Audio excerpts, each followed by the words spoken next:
Hey, it's George. I just want to say thank you for listening to this Trainer Spotlight episode. Let's not waste any time and get right into it. Coach, what's going on? Tell us a little bit about who you are. My name is Eric Wylie, and I run Lakeside Health Coaching. I'm in Lakewood, Washington, which is a suburb of Tacoma.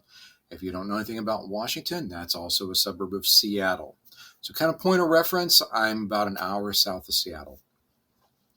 Now, as a trainer, I haven't been in this industry my entire career. I'm in my late 50s now. Prior to being in the fitness industry, I spent 25 years in the IT industry. My undergraduate is in management information systems. After spending 25 years there, I've jumped around careers a little bit. I worked in a guitar custom shop for almost 10 years. That was a nice diversion. But I got myself in shape during that time and decided I need to start over.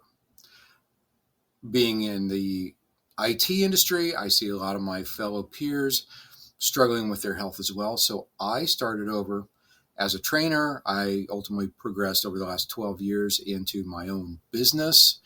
Primarily, I work with business owners, business operators, founders. Most of them are retired or semi-retired now. And they come to me because they understand that I know what they've come through. And with that, it's really more a case of keep me ready to do anything. They've retired or they're retiring. They want to be able to go skiing, go hiking, go do whatever. They've worked really hard on their business in the past, and now it's time for them to work hard on themselves. That's where I come in.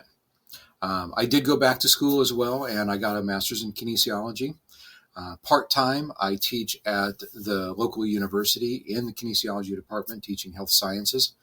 That gives me a great connection with younger generations as well, so that I can always put into practice things I'm working with older adults, also work with younger adults. I enjoy working with the young and old. This is pretty cool stuff. It's great getting to know you as a coach, but you're not a coach 24/7. So, can you tell me a funny or interesting story about yourself that happened either in your practice as a coach or in your normal life outside of coaching? Okay, George, this won't be my preferred story, but this is going to be my wife's preferred story. So if you spend much time at our house here, um, and hang out with my wife Carol and I, sooner or later this story is going to come up. It's her favorite story, and so I'm going to go with that. Um, Carol and I, we have the good fortune of we have a house here, Lakewood, Washington. We're on a medium-sized lake, and part of our property here is right up on the lake. And if you can imagine, we get a lot of waterfowl, geese, ducks, heron, eagles. It's like Wild Kingdom, which is really cool. But geese come in mass. Geese statistically poop about 2 pounds of poop a day. When you get a massive pile of them on your lawn, it's a big mess. So Carol's favorite story is I'm in the yard, I'm around on the side of the house, doing the yard work. I've got my hedge trimmer and my weed eater, and of course I've got my boots on and everything, and I'm covered in head to toe. And I come around the corner and there is 50 geese. I'm not always that bright. So I get off my lawn. And I start running towards the geese, trying to make a racket. I've got my weed eater, and I've thankfully I put the hedge trimmer down. But I'm running across the yard like a crazy man, weed eater overhead. Get off my yard. It worked. Got rid of the geese. What I did not realize is that my wife happened to be standing in the kitchen and looking out the window as this is occurring. And as I turn around now, is laughing hysterically, literally in tears, falling on the floor because she's just seen the crazy old man yelling at the geese, "Get off my lawn." At least I wasn't yelling at the neighbor kids. But Come to my house. The lawn will be goose free. What strategies do you use to attract and retain clients in your personal training business? I think we can all learn from each other here, and we'll probably find some answers to be quite similar to one another. But I'm really interested to hear what strategies and things you use to get new clients and keep the ones you currently have. I think in my career, my age has actually been a benefit. My education has been a benefit.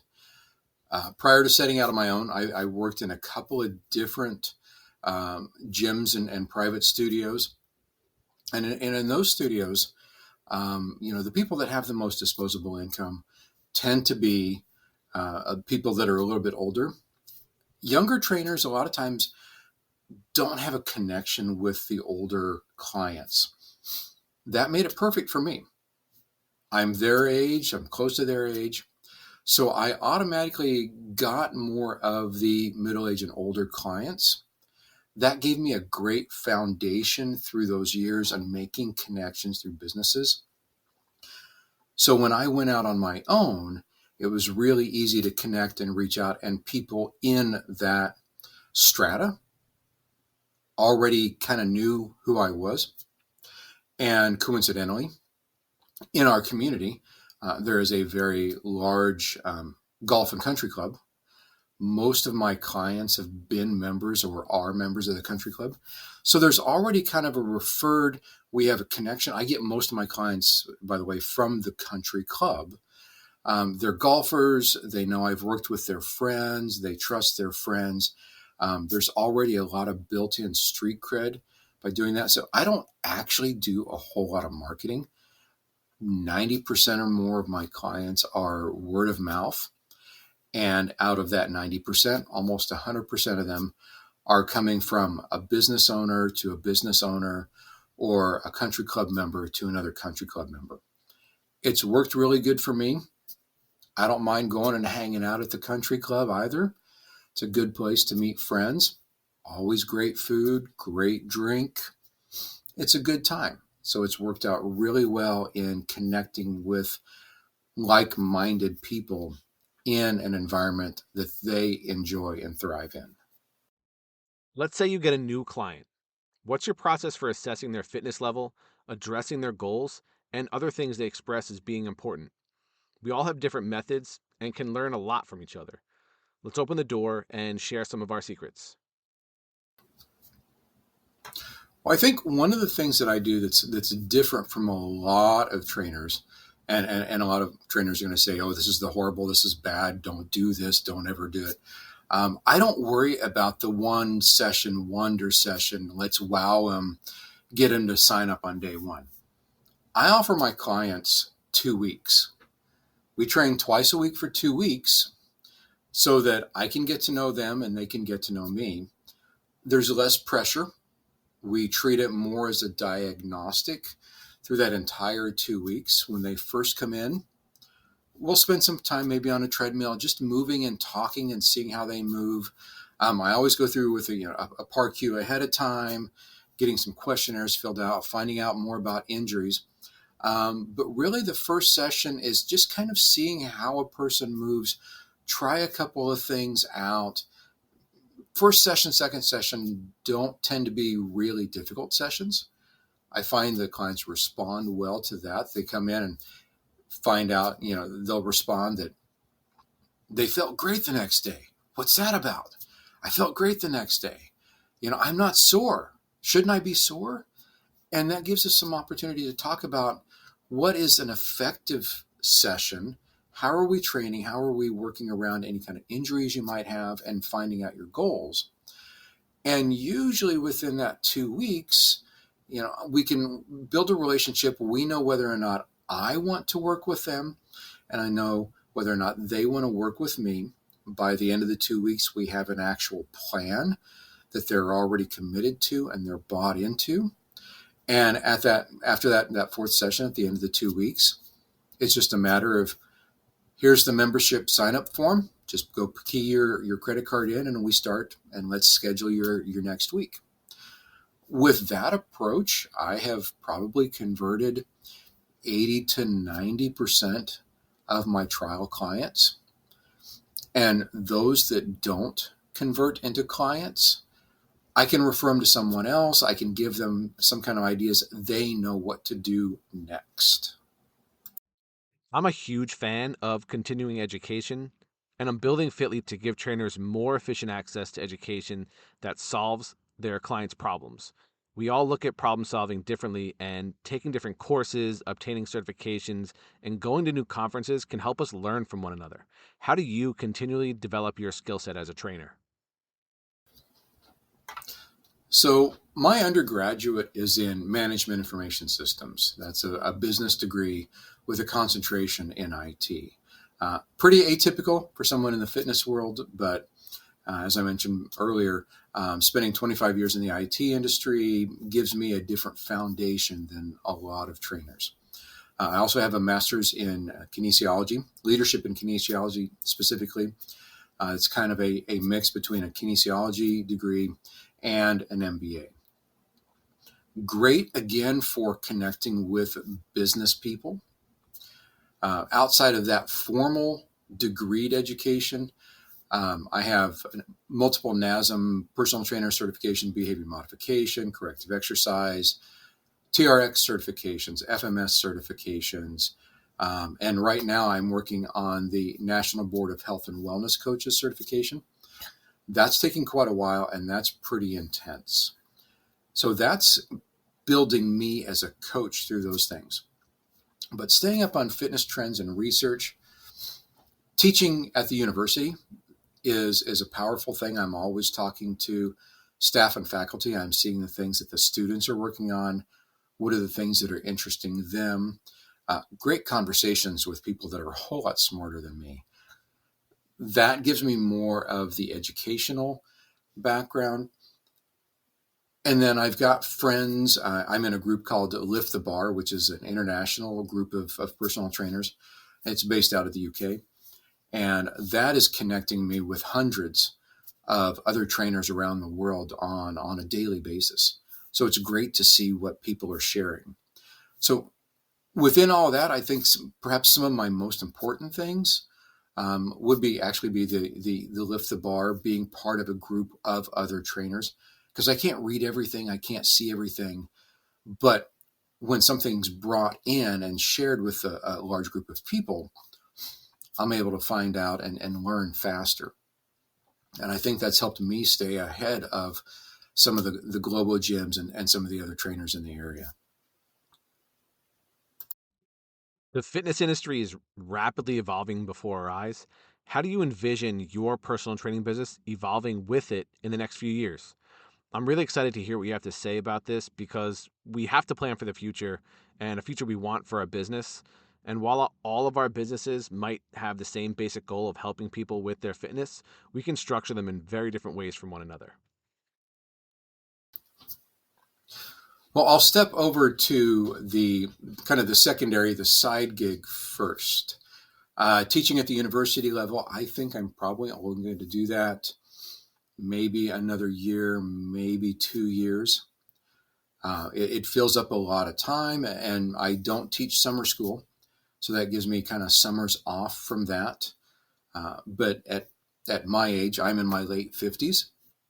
I've got, theoretically, less than 10 years left before I'm retiring. And retirement doesn't mean sitting around. That means working less. That means traveling more. That means going and doing more things while I am still able to do that. So I'm going to be slowly backing away from the teaching. Love it, but it's time to back away from that. From a Lakeside Health Coaching perspective, I don't want to spend as many hours in the studio in person as perhaps I have in the past. I'd like to travel while I can, while I have the resources, while I have the ability. So I've already started transitioning clients to a hybrid situation where they see me in person once a week, but I have an app for their smartphones that they receive customized programming from. They can train at home, they can train in a mega gym, whatever it is. It's all set up for them. And then we also do some coaching calls. Coaching calls I can do from anywhere in the world. It's really only that one time a week session that I need to be in person. Well, if I'm doing that, I can stack potentially clients early in the week or late in the week and give myself opportunities to travel a little bit more often. The coaching calls, the online work, I can do from anywhere I've got an internet connection. So that's the direction I'm moving, is more of a hybrid coaching environment. And I hope to continue doing that for probably at least the next 5 to 10 years. I know challenges are all over the place in the fitness industry and personal training. Information is available in different formats. Clients are more easily misled by gurus and charlatans. Social media's influence is becoming more and more ingrained in people's lives. And now we have AI. What do you think are some of the biggest challenges currently facing the fitness and personal training industry? Well, I'm going to answer that question from two different perspectives, because we really have two different perspectives. Well, we have more than two perspectives going. But if we're focusing on personal training, we have the perspective of the trainer and we have the perspective of the client. They're not always going to be the same. And unless we as trainers are really paying attention to our clients, we might miss some of their challenges. What I see particularly with my college students, it's a massive lack of commitment. They'll try something, get disinterested, want immediate results, quit, change, want to do something else. It is a real push for the younger generations to start and do something and continue through those tough parts. We want immediate gratification. We have a really short attention span that's getting worse. And we're so used to hopping from thing to thing to thing, we need consistency. So that's some of the biggest challenges, is getting clients to buy into the desire and seeing the results that they will get from that consistency. From a trainer's perspective, I think resilience is one of those big challenges. And this is more perhaps a mental challenge than a business challenge. The business is always going to be there. There's always going to be disposable income. There's always going to be people wanting trainers, whether it's, like in my case, older adults, business people, athletes, kids with parents. There's always opportunities there. But as a trainer, we need to be resilient to go through those changes. That's a mindset. The market's there. The people are there. Where are you looking? What are you doing to keep your business functioning, growing in the way that you want? Clients, commit. Trainers, be resilient. And you could also actually flip-flop those two answers either way. Eric, thank you so much for coming on and sharing some great info about yourself. Eric and I met at the very first Raise the Bar conference in the Orlando area. We sat on the same side of the room, I believe was our initial introduction.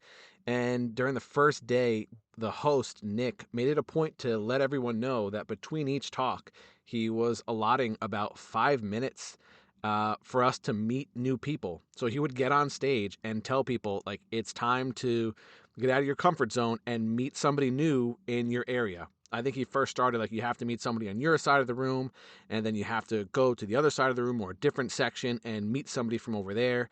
So you really had to get out of your comfort zone and meet new people for about 5 minutes. Otherwise, you were just standing there or sitting there waiting by yourself because everyone else around you was meeting somebody new. And that's how we really got to meet each other. We've reconnected every single time we've gone back to Raise the Bar. I think that's been, like, 3 times in a row now. And we've introduced each other to people that we've met at different conferences along the way. So it's been a really nice connection to have Eric in my corner. He knows a lot of people and knows a lot about business, being outside of the personal training industry first, and then transitioning into it as a secondary career choice. So I think it's really awesome that I get to know him, and I'm glad you guys get to know Eric a little bit more too through this episode. Check out some of the show notes to see how to connect with Eric best if you want to to reach out to him directly. I put his Instagram and his website in there also.